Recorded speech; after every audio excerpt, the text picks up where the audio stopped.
Let me start off by saying I've been thinking a whole lot about what I want to say tonight, and what I've decided to talk about is how the book came out, because it has not been an ordinary experience, what the book came out of and the actual process of authoring the book.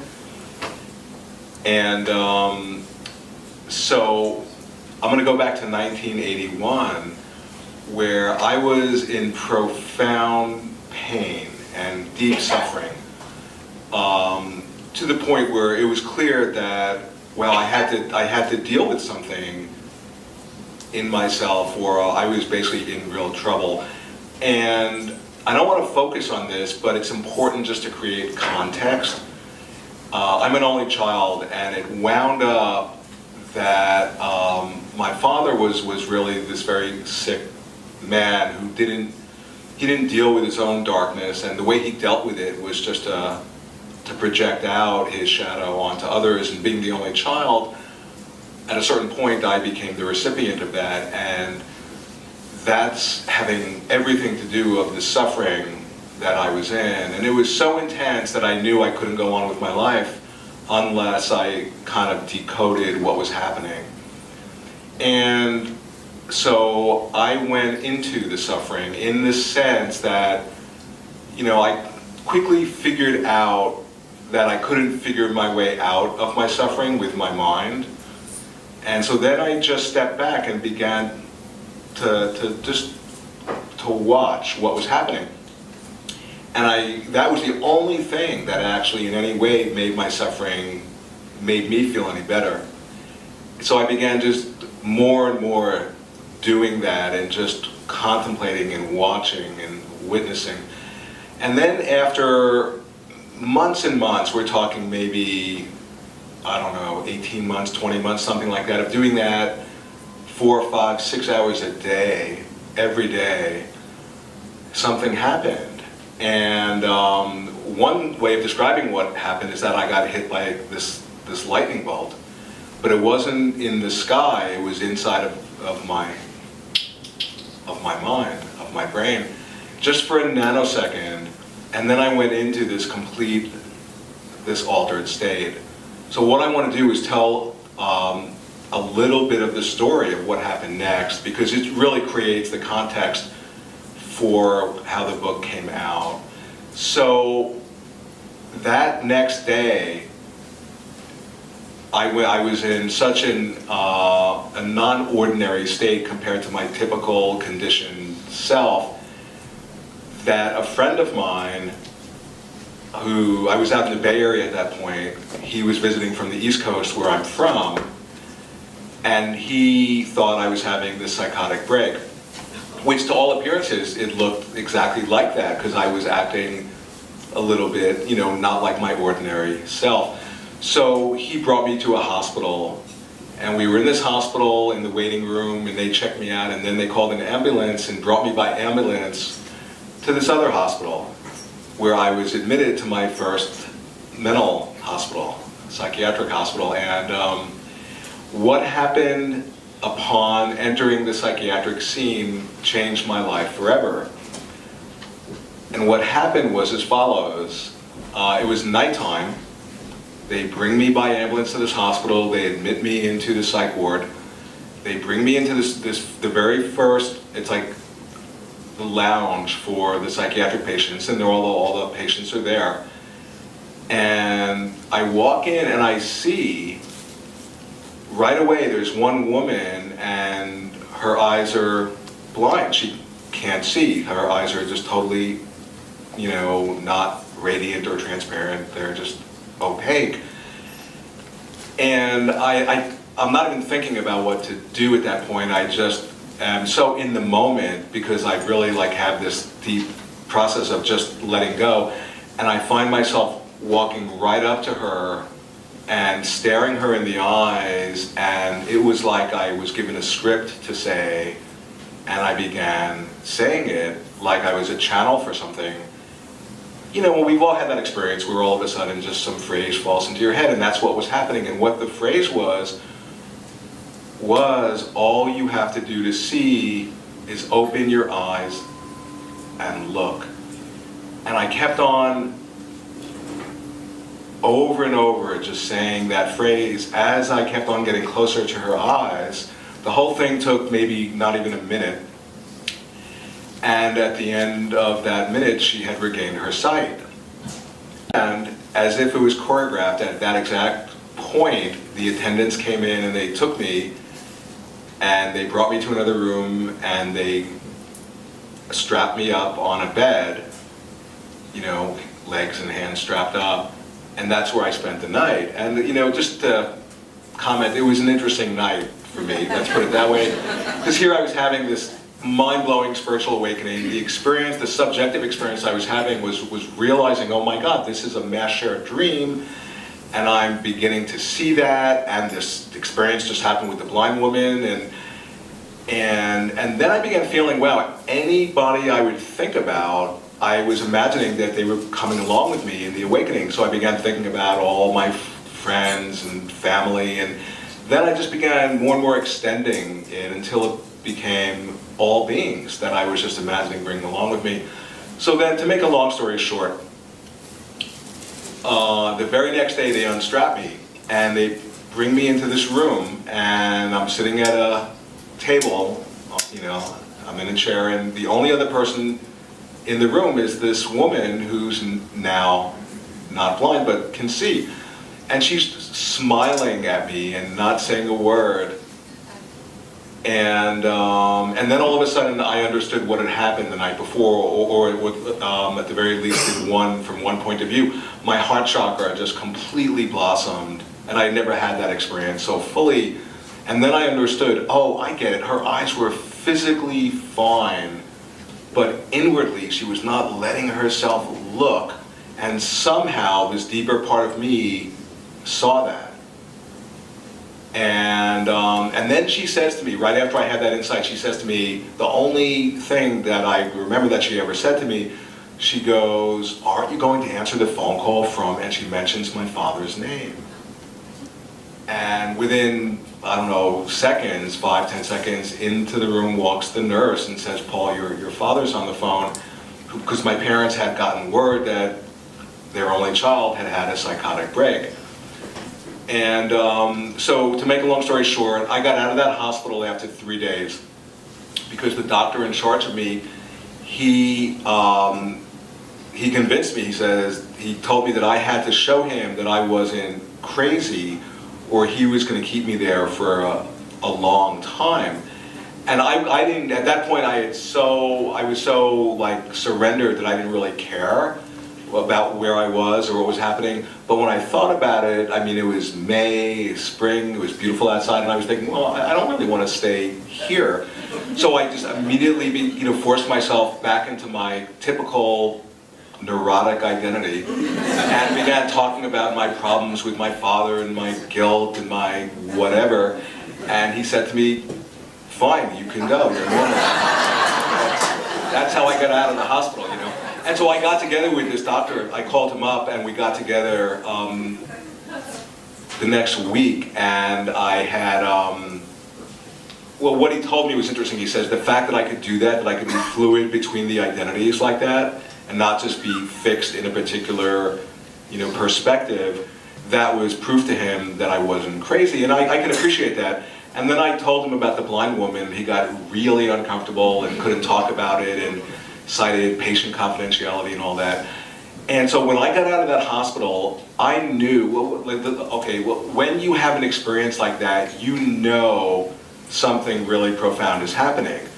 When I got out, all of my friends were convinced that I had had this nervous breakdown, that I was just, having this denial about my mental illness. I was told I had this chemical imbalance, that I was manic depressive at that point, bipolar. It's what it's called now. And I knew that I had to find somebody to talk to.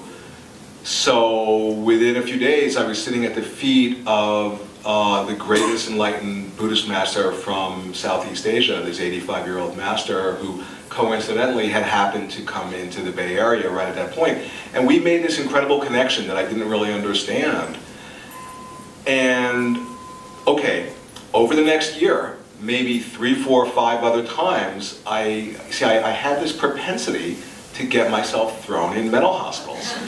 And why that was that I was out in the world, and I had tapped into this incredible energy. And that wasn't a personal energy.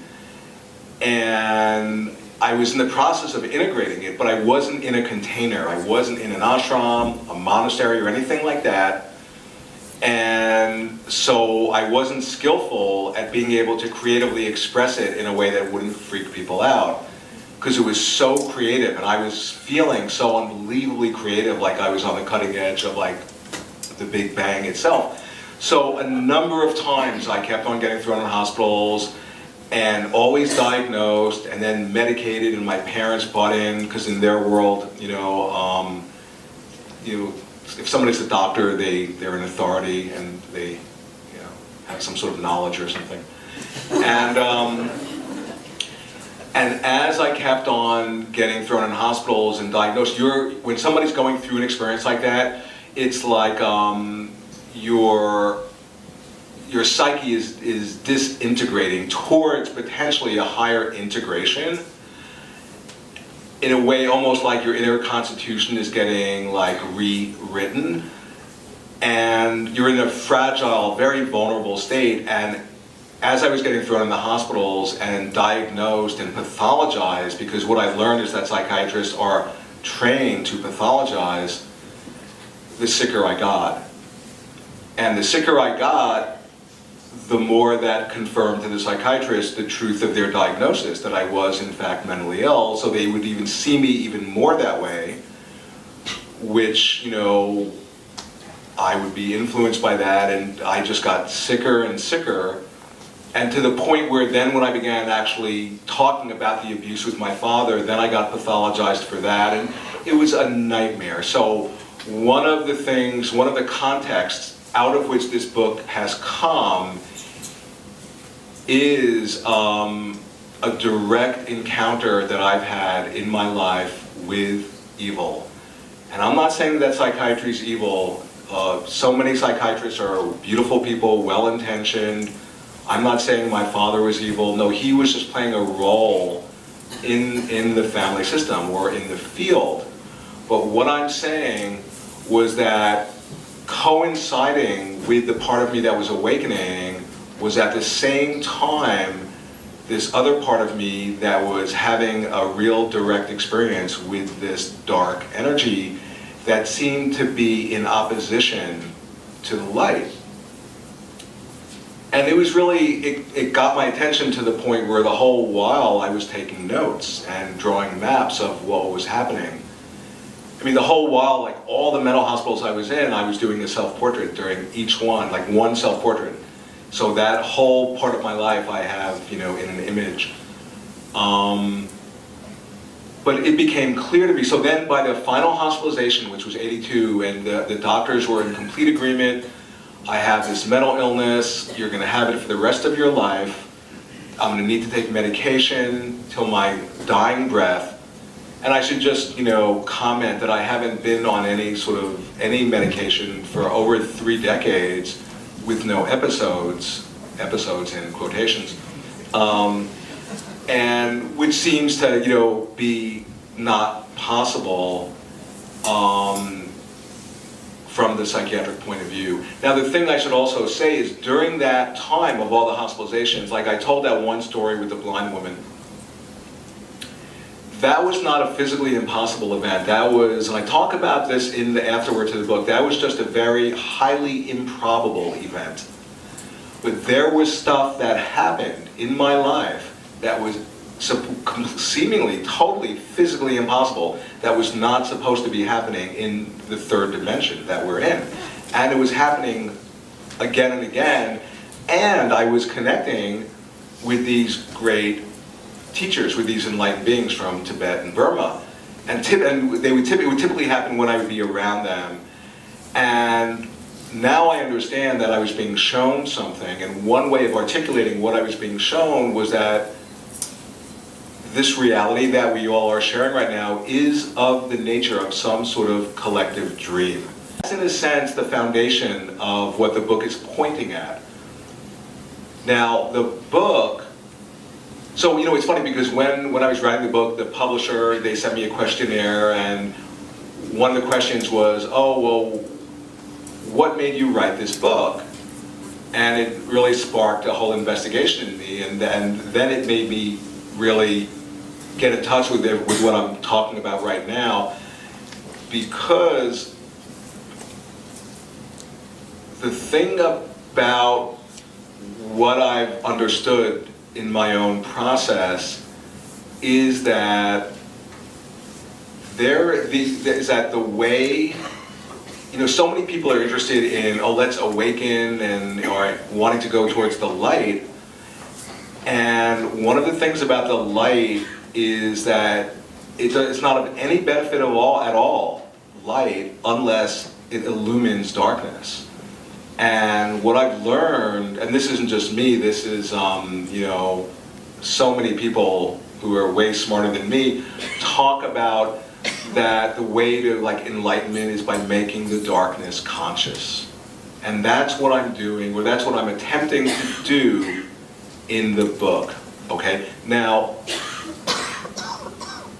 the Wetiko virus, it's an indigenous Native American term. The Cree Indians would be their term. And it would connote this evil spirit, this cannibalistic spirit. And the more I studied it, the more I understood, oh my God, this is completely mind-blowingly profound. So it's nothing that I discovered. All I'm doing is translating this indigenous wisdom into a modern psychological idiom, okay?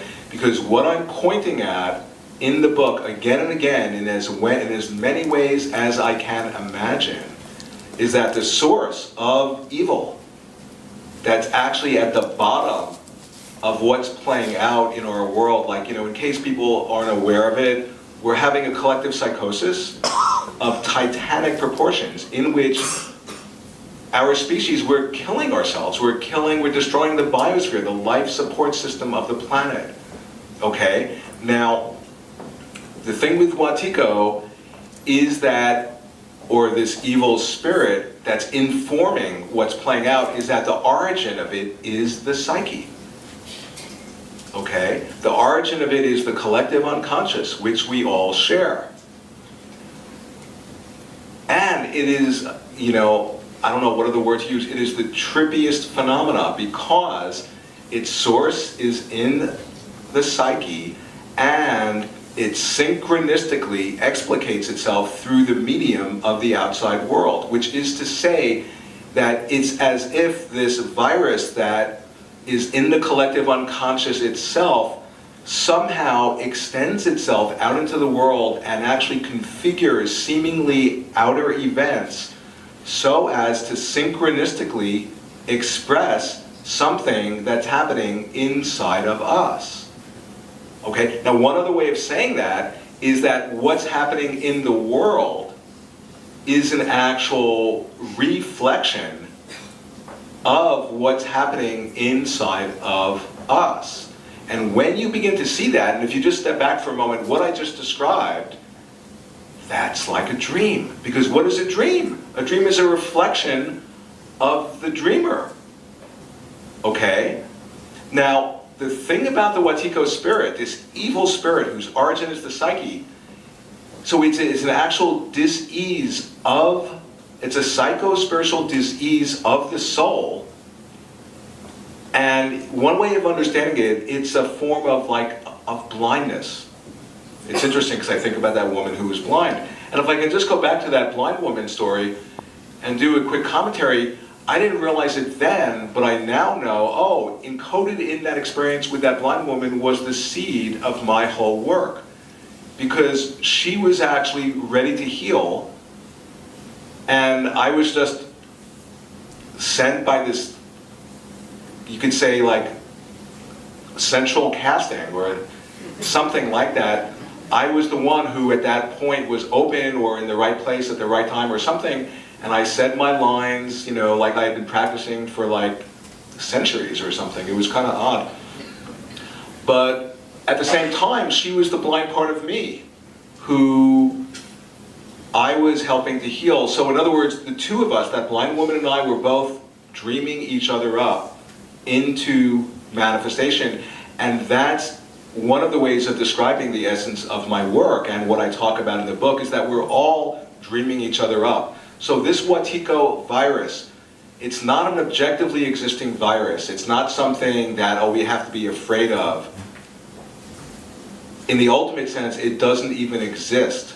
It has no intrinsic, independent existence at all, and yet it can destroy our species. That's pointing at something, and that's pointing at the incredible intrinsic power that we all have. Okay, now Wetiko virus, it's not only a form of psychic, of being blind, but it's a blindness that believes that it's sighted, and it arrogantly believes not only that it's sighted, but that it's more sighted than anyone else. Okay, now it works through the unconscious, through the blind spot, and what I'm describing, I totally would bet all the money I have that every one of us experiences this in our lives. Because the way the Wetiko virus works, when we're unaware of it, we then unwittingly become an instrument through which it acts itself out in life. And simultaneously, while doing that, it hides itself from being seen. Okay? Now, to say a bit more, because it's such an amazing thing when you begin to see it. You see, it can only work and operate in its sinister ways when we don't see it. When we see it, and that's what this book is about, is trying to again and again point at it and say, look how it operates. It has no power, and not only when we see it, it has no power, but then we become empowered in the process, okay? So, the Wetiko virus, it operates through the psyche, through our unconscious blind spot, in such a way that it works through the projective tendencies of our mind, because we're always projecting, we're always connecting the dots on the waking ink blot to create our particular experience, and then we'll have a meaning in our experience. But the way it'll work is that, so the Wetiko virus will operate through the projective tendencies of our mind in such a way that then we perceive reality and then think that it objectively exists separate from us, which we then react to, thinking that we're reacting to reality when we're actually reacting to our own projection, our own mind. Okay? One other way of understanding it is when you're in a dream, in a night dream, right? If you have a particular viewpoint in that night dream, the night dream has no choice but to instantaneously shapeshift and reflect back to you your viewpoint. Because what is the night dream but your own mind, right? And if you think about that, so if you change your viewpoint in that night dream, the night dream has no choice but to spontaneously shapeshift and reflect back your change in perspective. So, if we're split off from a part of ourselves, say if we're split off from our own evil, and then, of course, what do? Our shadow, our evil, we just project outside of ourselves. And, you know, going back to that dream, which is none other than our own mind, into the dream will walk somebody or a group or a nation or whoever who will embody and incarnate and carry our projection. And now we have evidence, oh, now the darkness is really outside of myself, so we become even more entrenched in the viewpoint that the evil is outside of ourselves. And the more we do that, the more the evil in the dream will appear very convincingly as evidence that it really is outside of ourselves. And it becomes a self-perpetuating feedback loop, which if we don't see through it, we then unwittingly become an instrument for the propagation of the Wetiko virus. Okay? Another way of understanding Wetiko, it's like who we are these geniuses. We are geniuses as far as how we co-create reality. The Wetiko bug co-ops our genius and turns it against us in such a way that we create a reality that not only is not serving us, but is killing us, okay? What I point at in the book, you see, the thing about Wetiko, it's a virus of the mind, but unlike a typical virus will mutate when you create, when you have new antibiotics to try to kill it. Well, the Wetiko virus won't mutate, it forces us to mutate. One of the main conclusions in the book is that encoded in the evil of Wetiko is not only its own antidote, but is a blessing. That it's actually helping us to wake up. That it's showing us something, that as we get taken over by it, and we get taken over by it whenever any of us falls into our unconscious and acts out our unconscious, or acts out compulsively, or our habitual patterns or addictions, we're actually at that point agents for Wetiko. And yet, encoded in our acting out the unconscious, something is being revealed to us through that. And so everything depends on if we have the recognition of what's being shown to us, okay?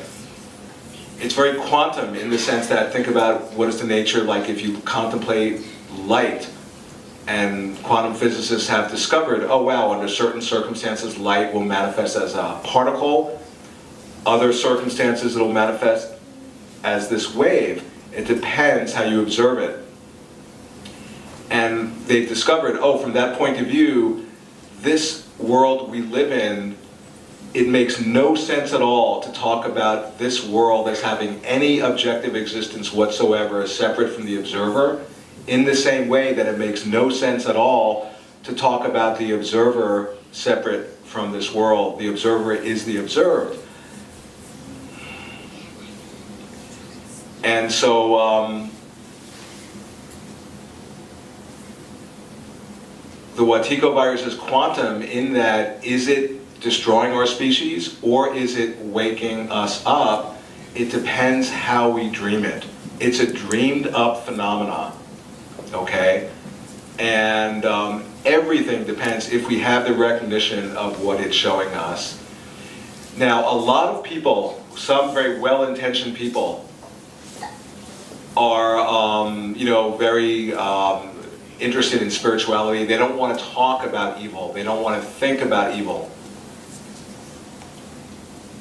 And and I understand if you get too fascinated with evil, it's not a good thing. It feeds it. And even mentioning the word evil, it's in the subtitle of my book. It's an edgy thing because just even mentioning the word triggers people and actually almost invokes a certain aspect of that quality.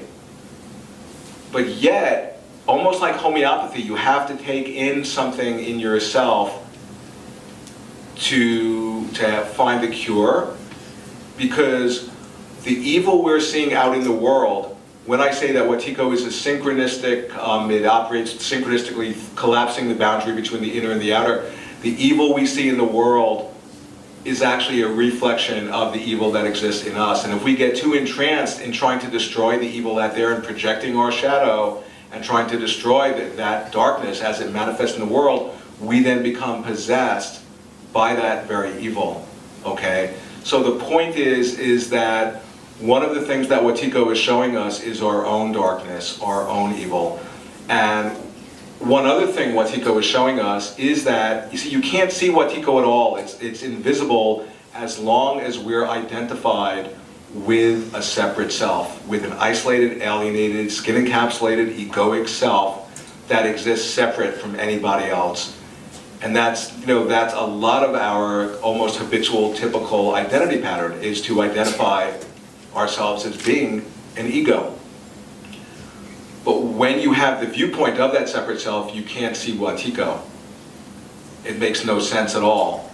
But in physics, they talk about the field, the non-local field, and that word not being local, non-local, it's a physics term which means that the third dimensional laws of space and time are transcended. They don't hold. And this physics has discovered that this world we live in is non-local. The implication is there's no separation anywhere, that everything is connected with everything else, okay?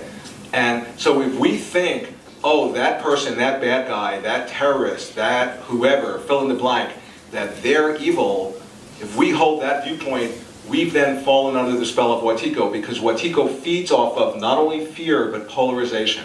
If we think that the evil is outside of us, or if we concretize somebody as being evil, that's the way Wetiko is hiding through our perception. So when I say you can't see Wetiko if you're identified with the separate self, you actually begin to see Wetiko when you begin to recognize the non-local field that's underlying and informing and synchronistically pervading all of reality. And when you see that non-local field, that's to begin to discover the dreamlike nature of reality, because you begin to realize we don't exist in isolation, but we exist, we're interconnected and interdependent with each other. And the others that we're interconnected and interdependent with, they don't exist as an actual isolated, independent, separate entity, but they exist in relation to other interdependent, interconnected people. We all exist in this web of this reciprocal, this mutual interrelationship, interdependence, interconnection. When you see that, that's to snap out of the separate self, and the expression of that realization is compassion. So compassion is the Wetiko dissolver par excellence. Now, in the book I go into all of this, and I point out that, wow, from one point of view, we wouldn't have had these realizations without Wetiko. That it was the very stimulant that's prodding us, that's inspiring us to actually cultivate our compassion and to wake up and to discover who we are. So then all of a sudden you begin to realize, wait, I thought Wetiko was like the darkest evil. Well, it is. And yet it's bringing about the highest good. Well, it does. Well, I thought good and evil were total opposites. Well, from one point of view they are, but in the book I introduce a higher form of this logic, a four-valued logic, which is different than a two-valued logic where things are either good or bad. And I'm not going to explain that, it's a little bit complicated, but I go into that in the book. Now, just to come full circle, everything that I'm talking about now and what I've written in the book has come out of those experiences of the abuse with my father and the psychiatric hospitalizations and the abuse. Like, psychiatry literally almost killed me. Not only did they pathologize me and diagnose me and medicate me and abort my spiritual awakening, they didn't have any idea that there was such a phenomenon. This was, in '81, that they didn't even know that there was such a phenomenon as spiritual awakening. And interestingly, they protected my father, who was actually, it came out later, was a bad guy and was, enacting abuse. That's really interesting, because I noticed over the course of my life that there's this process that happens when there's some sort of abuse that happens in the field, some sort of darkness that's manifesting, the field will configure in a way to protect the abuser. I mean, there are numerous examples. Think about the Catholic Church or the Boy Scouts or Penn State, on and on. It's that same deeper process. So I'm not interested in concretizing anybody as being evil. I'm just pointing out there's a deeper archetypal process, a higher dimensional process, and this is the realm of Wetiko, that is formless, it's invisible, and yet it actually will manifest in the realm of form. I would say to them that unwittingly, with the best of intentions, you are being a conduit for the evil of Wetiko to play out in your avoidance. Because Wetiko plays out through our blindness, through our looking away. When you see the way Wetiko operates through your own psyche, through the non-local field, through inner relationships with each other, it has no power. It just will dissolve into the emptiness out of which it arose. Ultimately, it doesn't exist. And if we don't have the recognition of what it's showing us, it's going to kill us. It's like it's like this lethal mirage, which actually doesn't exist but can literally kill us, okay? So one of the things that I'm trying to get across in the book is to introduce the word Wetiko into just our vocabulary, that we actually begin, because you know, in mythology, one way of describing Wetiko, it's like a demon. And a demon, psychologically, Jung calls it an autonomous complex. It's a part of our psyche that's split off and seems to have an autonomy, an independent will or life of its own, but it's actually ultimately part of us that we're not associated with, that we've split off. So an autonomous complex is a demon. Well, in mythology, they talk about that, well, what do you do with demons?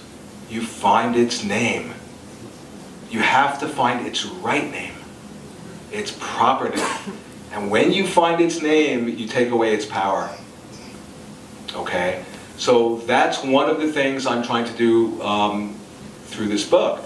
Because what I'm pointing out is that, and then I just want to invoke, as we get closer to closing, the divine creative imagination. Because it's through the imagination that Wetiko works, and it's through the imagination that it actually gets healed. So if we can imagine for a second, just imagine that you're in a dream at night, okay? And in an ordinary dream, you typically don't know, unless you're really fortunate, that you're dreaming. You actually think it's real.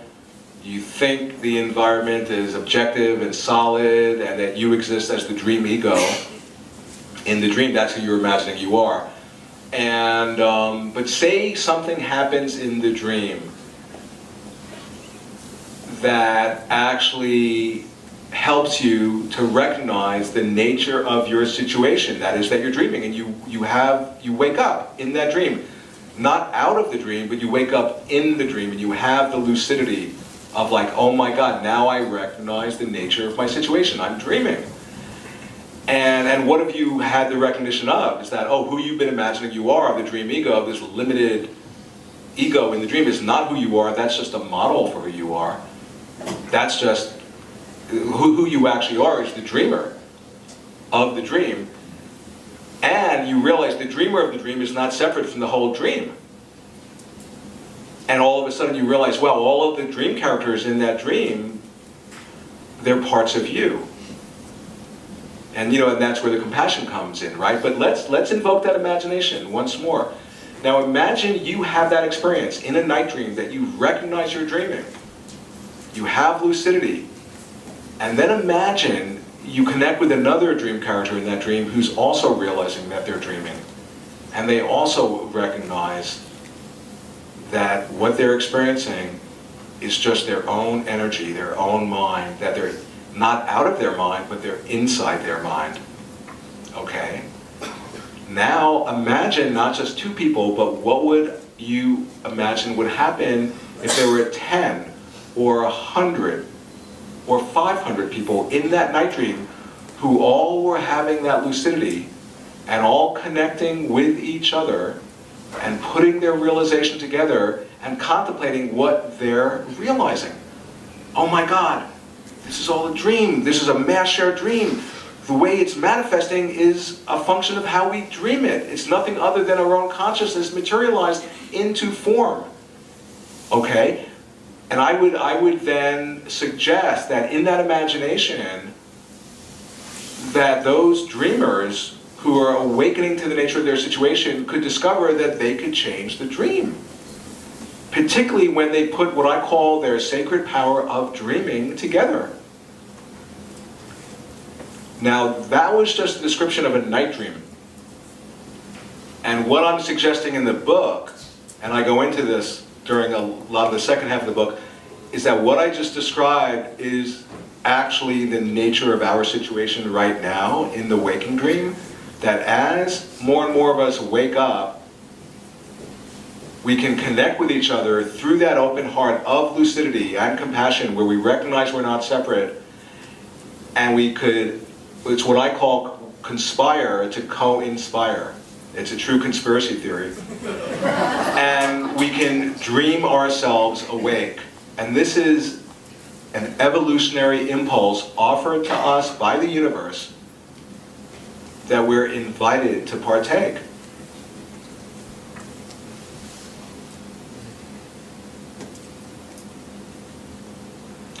And you know, if people tell me, "Oh, you're just dreaming, Paul," I would say, "Yeah, that's what I'm talking about," you know.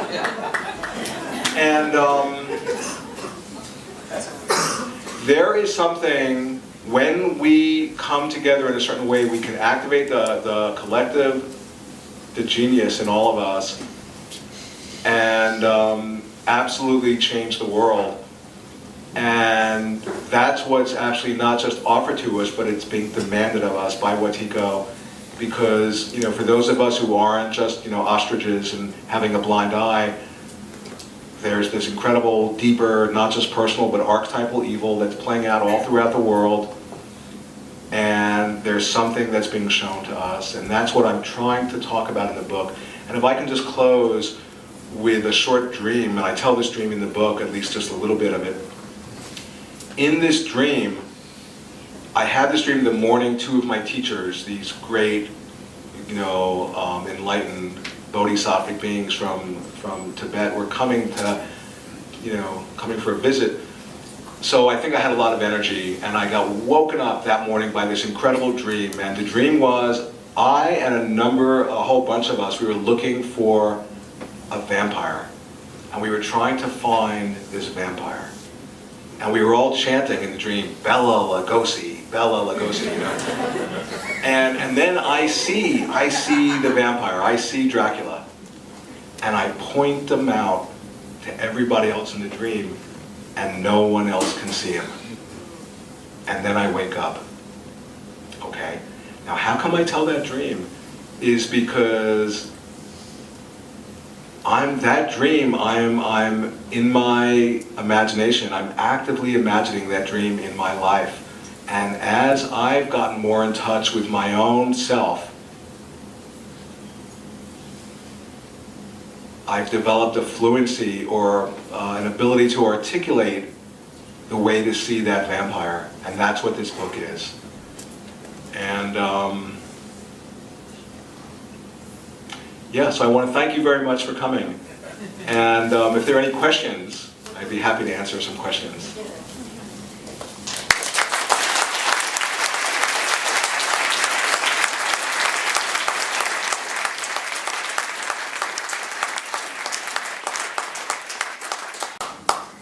Yeah.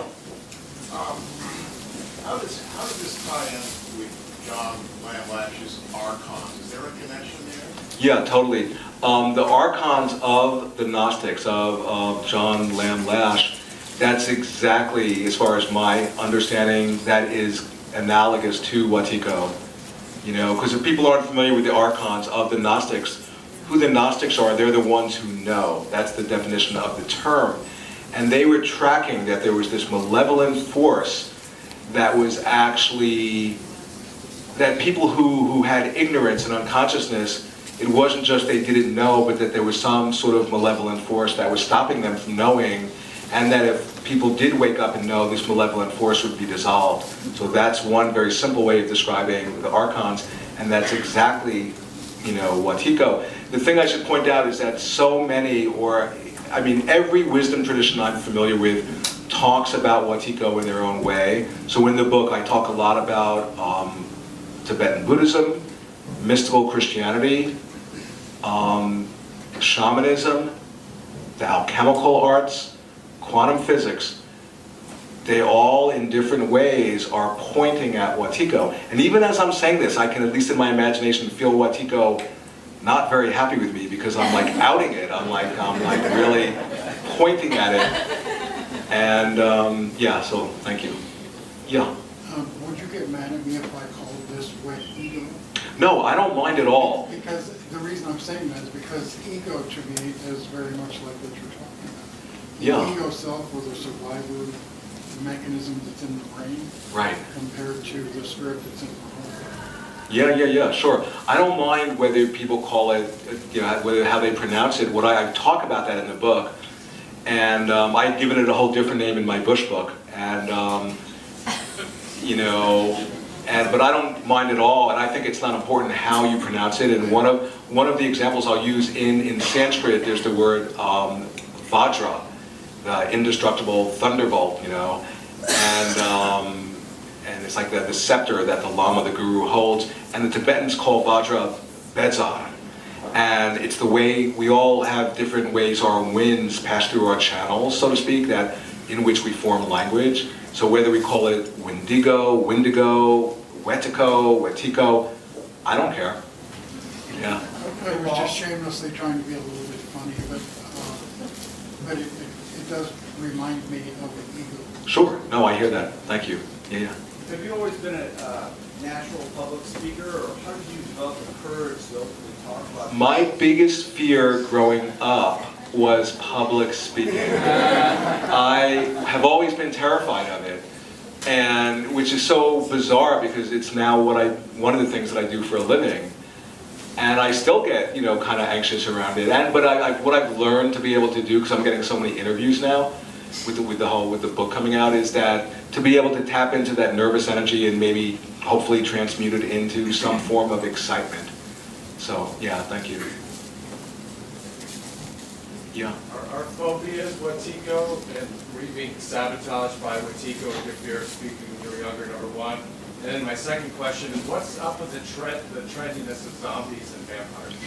Yeah. And I would say anything like phobias, anything that's obscuring or in nature. You see, the one thing that I forgot to mention is probably the most important thing in the whole book, so thanks, Jeremy, is the greatest protection against Wetiko, or another way of saying that is that the way to vanquish evil, or the evil of Wetiko, because if we fight against it, we've already lost. That's its game. The way to vanquish the evil of Wetiko, so really, I want everybody to listen, because this is it, right? Is to find the place in yourself that's invulnerable to its effects. And that's the true nature, okay? And when you connect with that, like for example, and the thing with the phobia, that's, yeah, anything that is obscuring our nature, or that compulsively just, you know, where we become obsessed or possessed by something, that's a manifestation of Wetiko. But like one quick story, so one of my teachers came to Portland a number of years ago, this great enlightened being from Tibet. I'm really fortunate having some great, amazing teachers, and he was giving an empowerment, and the empowerment is this, it's a ceremony where he transmits blessings, and he was giving a blessing particularly to dispel black magic.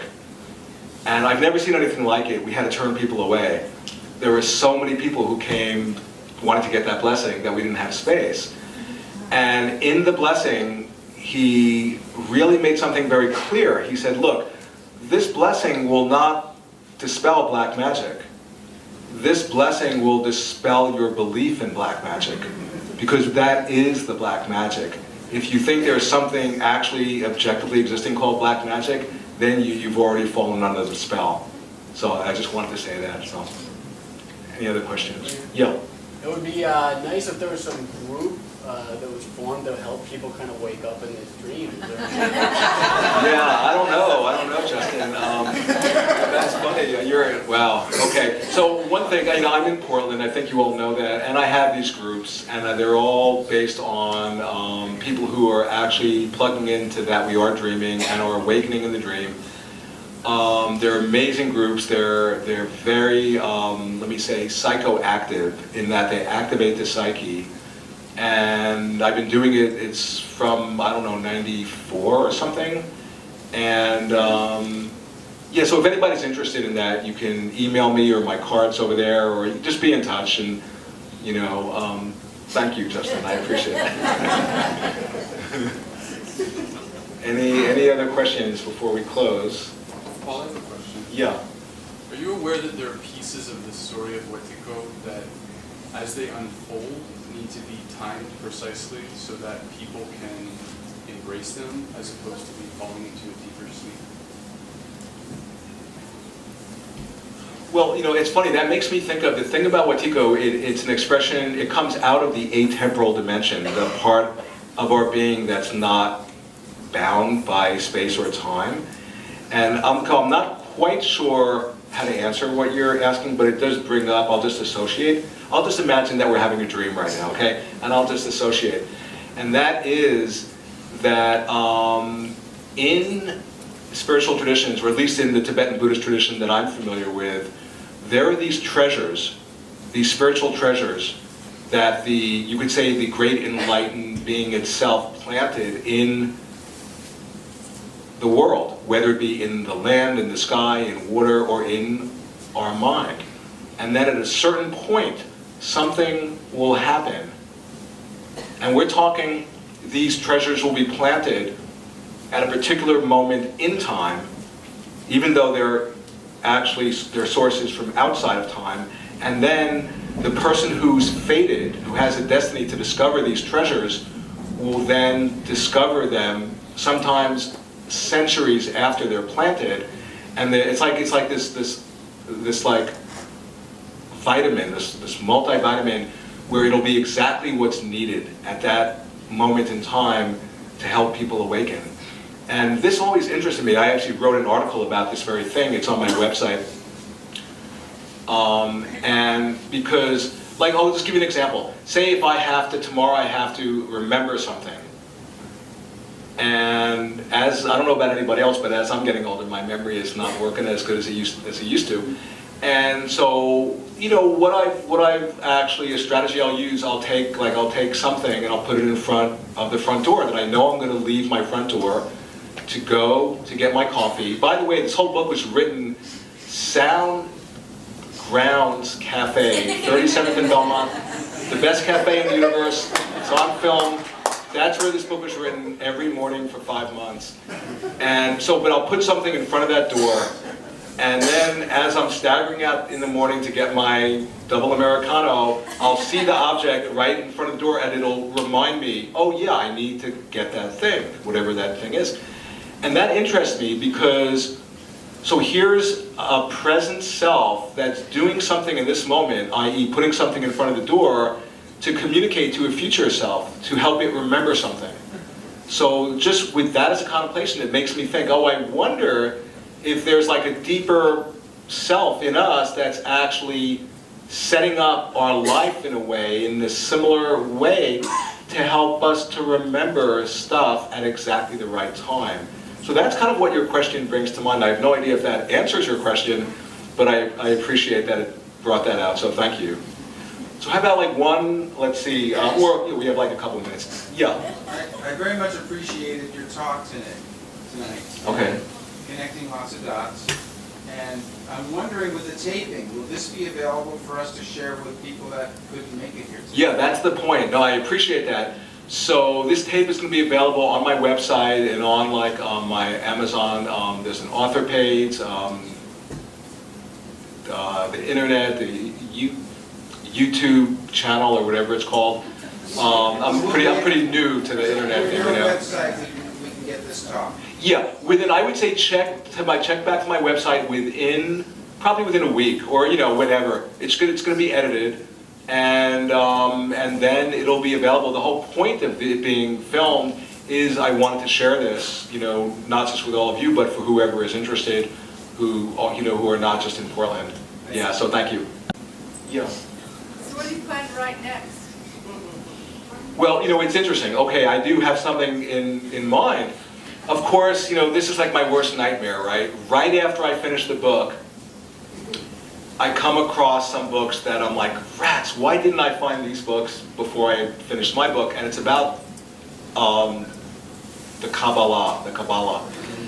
And for people who know, and I've known a little bit about the Kabbalah, but as I've, in the last number of weeks, been studying the Kabbalah, and particularly that the vessels get broken, and the light gets scattered, and it's hidden all throughout, existence, and that it's by going into the darkness and through evil that you actually are able to retrieve the light. And it's a whole other way. It's a creative way of articulating exactly what I've been experiencing and what we all experience, and what the book that I just wrote is about. So, I've been imagining, maybe even tomorrow, because I've been just getting so activated whenever I read about the Kabbalah, I'm like, oh my God, I can barely contain myself, you know? So I think I'm gonna have to write about it. Yeah, so thanks, Tamara. Yeah, yeah. Can you tell us what it feels like to be awake? For my first notice, I wouldn't know, but yeah, that's a trick question. I want to say too, but anyway, I'm sorry. You talked about your psychotic break. Right. How you had to fashion yourself back into this normal. Normal, right? Totally. So tell us about that then. Oh, that was horrible. That really, I mean, all anybody needs, because there are so many people who are institutionalized and are locked up, who I think are having spiritual emergences and awakenings, and are not recognized and are diagnosed and pathologized, and their whole deeper mystical awakening experience is then shut down and aborted, and it's tragic. So for me, you know, honestly, I'm still, I mean, we're all in the process of awakening. I'm in no way saying, oh, I'm like an awake person. You know, people who know me can validate this for sure. I'm continually falling asleep and then waking up, but the point is that, you know, when I do get caught or you know, seemingly fall asleep, one of my practices is to really try and reflect and to self-reflect and to see the asleep part of me, you know. But I would like to, just one final thing, I would like to say, my God, if you were to meet my teachers, now I feel they would be the people to answer that question. So thank you. Okay, one final question, yeah. Just to add to what I like your question a lot, and I'm trying to think, awakening seems to happen when we're in contact with our higher, in one of our higher chakra spaces. Yeah, well, what that makes me think of is, it's funny because, and this is important, I think, at least for some people to hear, there's a correlation between having abuse and being wounded and traumatized and awakening. There's a real correlation. Because when you get traumatized or a victim of abuse or wounded, and who among us has not had those experiences, a part of us splits off. And then we become disassociated from a part of ourselves.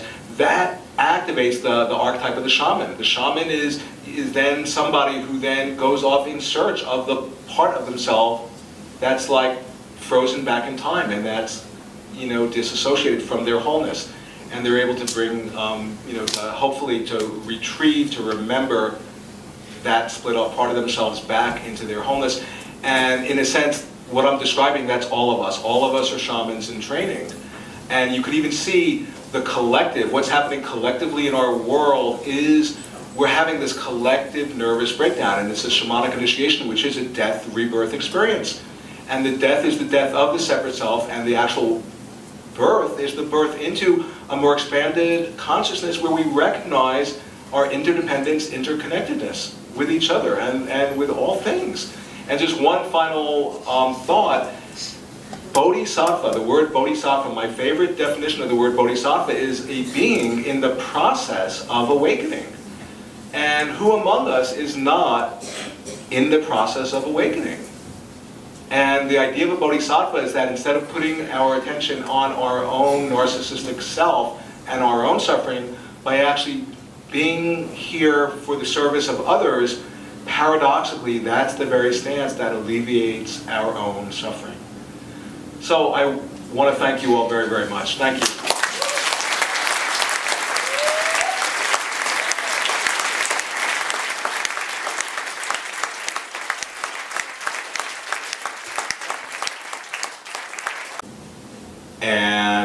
And then she says to me, right after I had that insight, she says to me, the only thing that I remember that she ever said to me, she goes, aren't you going to answer the phone call from, and she mentions my father's name. And within, I don't know, seconds, 5-10 seconds, into the room walks the nurse and says, Paul, your father's on the phone, because my parents had gotten word that their only child had had a psychotic break. And so to make a long story short, I got out of that hospital after 3 days because the doctor in charge of me, he convinced me, he told me that I had to show him that I wasn't crazy or he was going to keep me there for a long time. And I didn't, at that point I was so like surrendered that I didn't really care about where I was or what was happening. But when I thought about it, I mean, it was May, spring, it was beautiful outside, and I was thinking, well, I don't really want to stay here. So I just immediately, forced myself back into my typical neurotic identity and began talking about my problems with my father and my guilt and my whatever. And he said to me, fine, you can go, you're normal. That's how I got out of the hospital, And so I got together with this doctor. I called him up and we got together the next week, and I had, well, what he told me was interesting. He says the fact that I could do that I could be fluid between the identities like that, and not just be fixed in a particular, perspective, that was proof to him that I wasn't crazy, and I can appreciate that. And then I told him about the blind woman. He got really uncomfortable and couldn't talk about it and cited patient confidentiality. And so I went into the suffering in the sense that, I quickly figured out that I couldn't figure my way out of my suffering with my mind. And so then I just stepped back and began to watch what was happening. And that was the only thing that actually in any way made my suffering, made me feel any better. So I began just more and more doing that and just contemplating and watching and witnessing. And then after months and months, we're talking maybe, 18 months, 20 months, something like that, of doing that 4, 5, 6 hours a day, every day, something happened.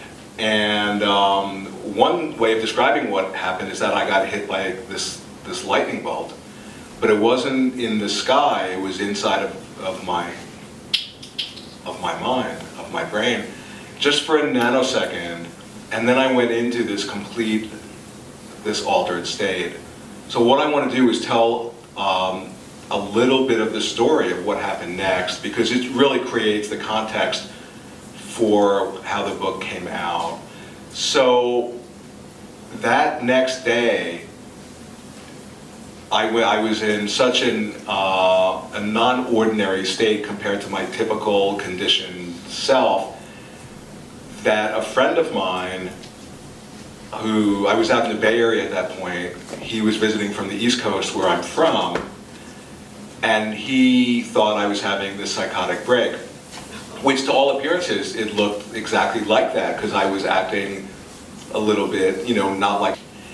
And at the end of that minute, she had regained her sight.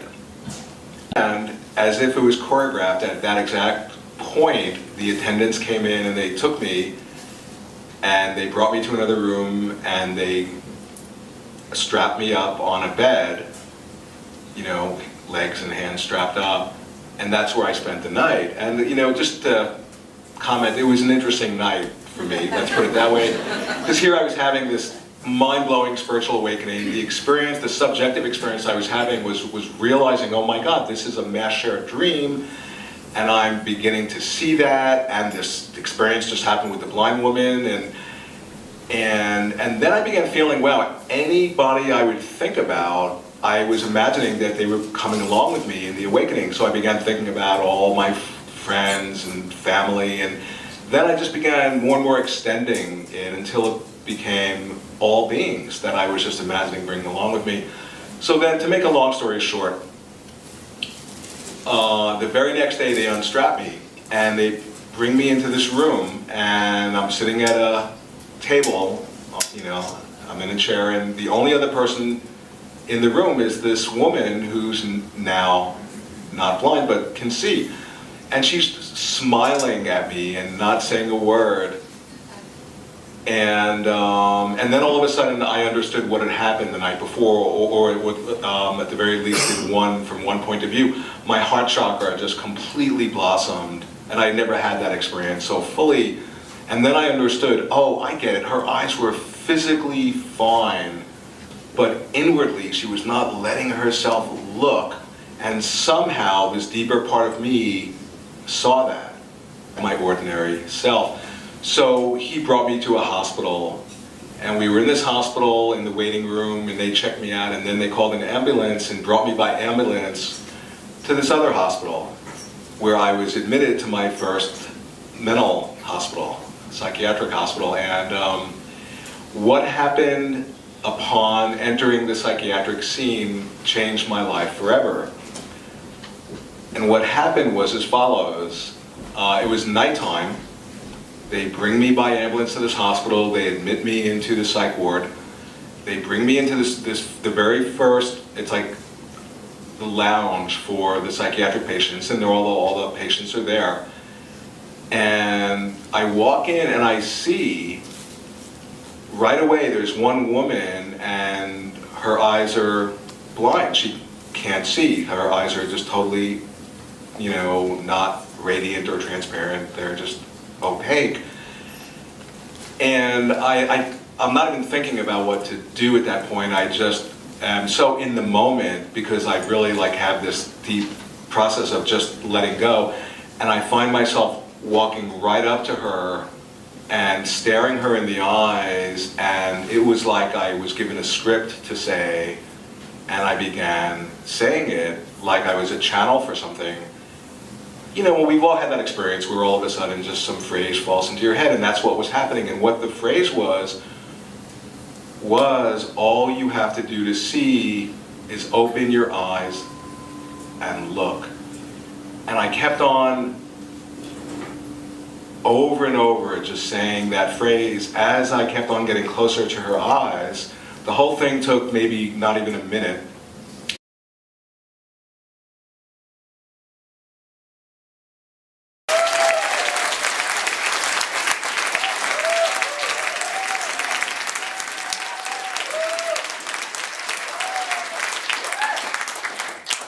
Thank you so much. Let me just get this all straight. Well, that doesn't seem so great. Okay, anyways. Let me start off by saying I've been thinking a whole lot about what I want to say tonight. And what I've decided to talk about is how the book came out. Because it has not been an ordinary experience, what the book came out of and the actual process of authoring the book. And so I'm going to go back to 1981, where I was in profound pain and deep suffering, to the point where it was clear that, well, I had to deal with something in myself, or I was basically in real trouble. And I don't want to focus on this, but it's important just to create context. I'm an only child, and it wound up that my father was really this very sick man who didn't deal with his own darkness, and the way he dealt with it was just to project out his shadow onto others. And being the only child, at a certain point I became the recipient of that, and that's having everything to do with the suffering that I was in. And it was so intense that I knew I couldn't go on with my life unless I kind of decoded what was happening.